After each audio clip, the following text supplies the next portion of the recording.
అందరికీ నమస్తే. నేను మీ శివజ్యోతి. అందరికీ నమస్తే. యాంకర్ శివజ్యోతిపై షాకింగ్ కామెంట్స్ చేసిన ప్రపంచ యాత్రికుడు నా అన్వేషణ.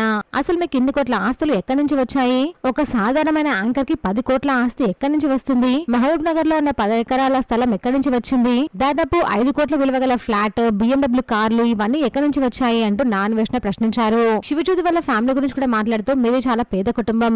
V6 లో తిరుమల వార్తలో జాయిన్ అప్పుడు నీ శాలరీ కేవలం 8,000 మాత్రమే. బిగ్ బాస్ లోకి వెళ్ళక ముందుకు శివజ్యోతి బాగానే ఉన్నారు. కానీ బిగ్ బాస్ నుంచి బయటకు వచ్చిన తర్వాత శివజ్యోతి చాలా బెట్టింగ్ ప్రమోట్ చేశారు. దాని వల్ల శివజ్యోతి కొన్ని కోట్లు సంపాదించారు అంటూ నా అన్వేషణ చెప్పుకుంటూ వచ్చారు. తను చేసిన ప్రమోషన్స్ వల్ల 200 మంది నష్టపోయారు అంటూ నా అన్వేషణ ఘాటుగా రియాక్ట్ అయ్యారు. అయితే శివజ్యోతి గారి వెర్షన్ ఏంటి అంటే, మేము ఎవరిని మోసం చేయలేదు, కష్టపడి ఈ స్థాయి వరకు వచ్చాము, ఎన్నో ఇబ్బందులు ఎదుర్కొన్నాము, ఒకరిని మోసం చేయవలసిన అవసరం మాకు లేదు. కొన్ని యాప్స్ ప్రమోట్ చేశాను, కానీ ఎవరిని బలవంతంగా టెలిగ్రామ్ లోకి తీసుకువచ్చి గేమ్స్ ఆడిపించలేదు, అంతా లీగల్ గానే చేశాము అంటూ శివజ్యోతి చెప్పుకుంటూ వచ్చారు.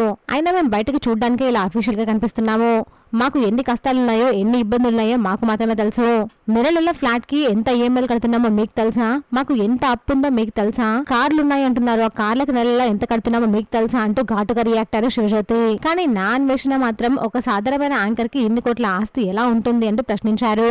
మరి దీనిపై మీరేమనుకుంటున్నారో కమెంట్ చేయండి. ప్లీజ్ ఫ్రెండ్స్, మా ఛానల్ సబ్స్క్రైబ్ చేసుకోండి ప్లీజ్.